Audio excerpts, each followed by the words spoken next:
આમ તો રોકાણ કરવું એ એક અઘરું કામ છે, પણ તમે જ્યારે તે સમજવાનો પ્રયત્ન કરો છો ત્યારે કેટલાક સરળ સિદ્ધાંતો તમને એક સારો રોકાણકાર કેવી રીતે બનવું તે સમજવામાં મદદ કરી શકે છે. હવે શબ્દો અલગ હોઈ શકે છે, પરંતુ આ સિદ્ધાંતો સારા રોકાણના નિર્ણયો લેવા માટે તમારા માટે દીવાદાંડી તરીકે કાર્ય કરશે. કહેવાય છે કે સારી રીતે શરૂ થયેલું કામ અડધું કામ થઈ ગયેલા બરાબર હોય છે. માટે સારી રીતે સંશોધન કરીને શરૂઆત કરો અને તમારી કમાણીના રોકાણ માટે ઉપલબ્ધ વિવિધ વિકલ્પોને સમજવા માટે થોડો સમય ફાળવો. યાદ રાખો કે જ્યારે તમે શરૂઆત કરવા માટે કેટલીક બાબતોને સારી રીતે સમજો છો ત્યારે તમે પછીથી સારી પસંદગીઓ કરવાની સંભાવના વધારે ધરાવશો. વહેલી તકે રોકાણ કરવાનું પ્રારંભ કરો. આ તમને કમ્પાઉન્ડિંગની શક્તિથી લાભ થશે. કમ્પાઉન્ડિંગનો અર્થ અનિવાર્યપણે વ્યાજ કમાવાનો થાય છે, અથવા બીજા શબ્દોમાં કહીએ તો તમારા પૈસા તમારા માટે વધારે પૈસા કમાય છે. ચાલો આપણે ધારી લઈએ કે તમે અને તમારા સ્કૂલના એક મિત્ર રોહન બંને ઘણા વર્ષો પહેલા દર મહિને 5,000 રૂપિયાનું રોકાણ કરવાનું શરૂ કર્યું હતું. તફાવત એ છે કે તમે રોહન કરતા 5 વર્ષ પહેલા જ રોકાણ કરવાનું શરૂ કર્યું હતું. તમે જ્યારથી રોકાણ કરવાનું શરૂ કર્યું છે ત્યારથી જે સમય વીતતો ગયો છે ત્યારથી તમે રોહન કરતા લગભગ 25 લાખ વધુ કમાણી કરી છે, જેના માટે તમારે માત્ર 3 લાખનું વધારે રોકાણ કરવું પડ્યું છે. તમે આનું સંચાલન કેવી રીતે કર્યું? તમે નથી કર્યું, કમ્પાઉન્ડિંગે કર્યું હતું. જુઓ કે 5 વધારાના વર્ષોએ કેટલો ફરક પાડ્યો છે. લાંબા ગાળે ઉભા રહેવા માટે રોકાણ કરવાનું જાળવી રાખો. તમારા પ્લાનને કમ્પાઉન્ડિંગની શક્તિથી ખરેખર લાભ થાય છે. તમે જેટલા લાંબા સમય સુધી રોકાણ કરશો તેટલો તમને વધુ ફાયદો થશે. આના પરિણામે વોલેટિલિટી પણ ઓછી થશે અને તેથી સતત વળતર આપવાની ઉચ્ચ સંભાવના છે. દાખલા તરીકે, જો તમે 60 વર્ષની ઉંમરે નિવૃત્ત થાઓ ત્યાં સુધીમાં 25 વર્ષની ઉંમરે દર મહિને 10,000નું રોકાણ કરવાનું શરૂ કર્યું હોત તો તમે લગભગ 6.5 કરોડ રૂપિયા કમાઈ ચૂક્યા હોત. આ કમ્પાઉન્ડિંગના પાવરને કારણે છે.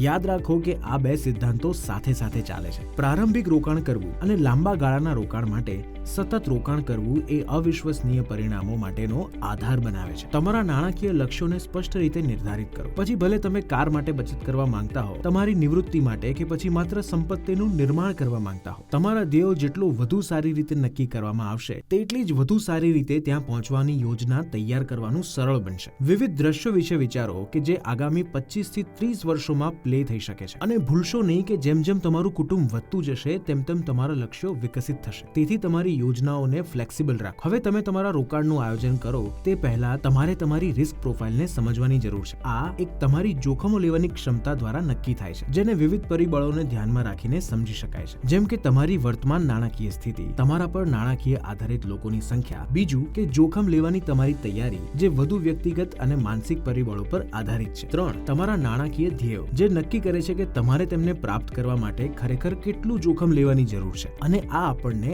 આપણા આગલા સિદ્ધાંત ઉપર લાવે છે અને વિવિધ ઇન્વેસ્ટમેન્ટ પ્રોડક્ટ સાથે સંકળાયેલા જોખમોની તપાસ કરે છે. વિવિધ પ્રોડક્ટ અલગ અલગ ઉદ્દેશો પર પહોંચાડવા માટે જોખમોના અલગ અલગ સ્તરોનો લાભ આપે છે. આ પ્રોડક્ટ્સનું યોગ્ય મિશ્રણ એ નક્કી કરે છે કે તમે કયા પરિણામોની યોજના બનાવી શકો છો. વ્યાપક રીતે જોવા જઈએ તો આ વિચાર એ છે કે તમે તમારી પોતાની રિસ્ક પ્રોફાઇલ અને તમારા નાણાકીય ધ્યેયની સમય ક્ષિતિજને તમે પસંદ કરો છો તે રોકાણના ઉત્પાદનો સાથે મેળ ખાય છે. ધ્યાનમાં રાખવા માટેનો બીજો મુખ્ય વિચાર એ ડાયવર્સિફિકેશન. ખાતરી કરો તમે તમારા બધા ઈંડાને એક જ ટોપલીમાં રાખશો નહીં. ડાયવર્સિફિકેશન એ વિચારને સરળ રીતે રજૂ કરે છે. કોઈ પણ એક પ્રકારના રોકાણમાં વધારે પડતું રોકાણ ન કરવું અને તમારા નાણાંને બહુવિધ પસંદગીઓ પર ફેલાવો કરવો. પછી ભલેને તે ક્ષેત્રો, એસેટ ક્લાસ અથવા તો પ્રોડક્ટની દ્રષ્ટિએ પણ હોય, તે તમને જોખમ ઘટાડવામાં મદદ કરે છે. કારણ કે જો તમારા એક અથવા બે ભાગો તમારા માટે સારું કામ ન કરે તો પણ અન્ય નકારાત્મક અસરોને સંતુલિત કરવામાં મદદ કરશે. આ આખરે તમને સારા અને સતત વળતર કમાવાની સંભાવનાને મહત્તમ બનાવવામાં મદદ કરશે. અસ્કયામતોની યોગ્ય રીતે ફાળવણી કરો. જો તમે વિવિધ પ્રોડક્ટ્સમાં ડાયવર્સિફાઈ ન કરો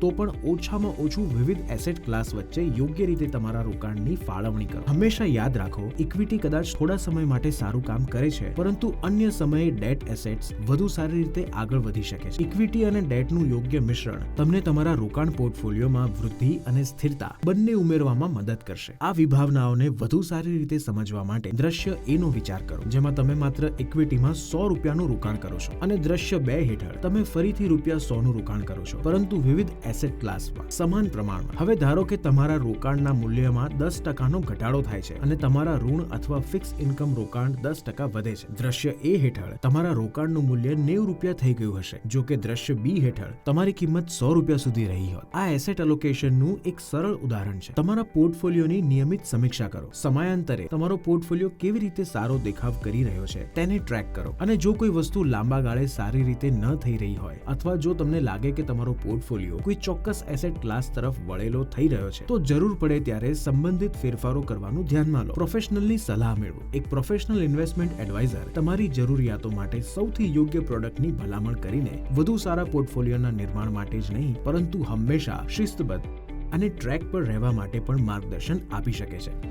પરંતુ એડવાઇઝર પરની તમારી નિર્ભરતા તમારા માટે વધુ સારા રોકાણકાર બનવા માટે તમારી જાતને તાલીમ ન આપવાનું બહાનું ન બનવું જોઈએ. અને તે સૌથી ઝડપી ક્રેશ કોર્સ છે કે તમે કેવી રીતે એક સારા રોકાણકાર બની શકો છો. યાદ રાખો, રોકાણ કરવું એ જેટલી કલા છે તેટલું જ વિજ્ઞાન છે અને આ સરળ સ્ટેપ્સ સાથે તમારી રોકાણ યાત્રા ઘણી સારી બની શકે છે.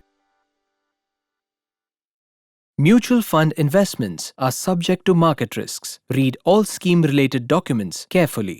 મ્યુચ્યુઅલ ફંડના રોકાણો બજારના જોખમોને આધીન છે. યોજના સંબંધિત તમામ દસ્તાવેજોને કાળજીપૂર્વક વાંચો.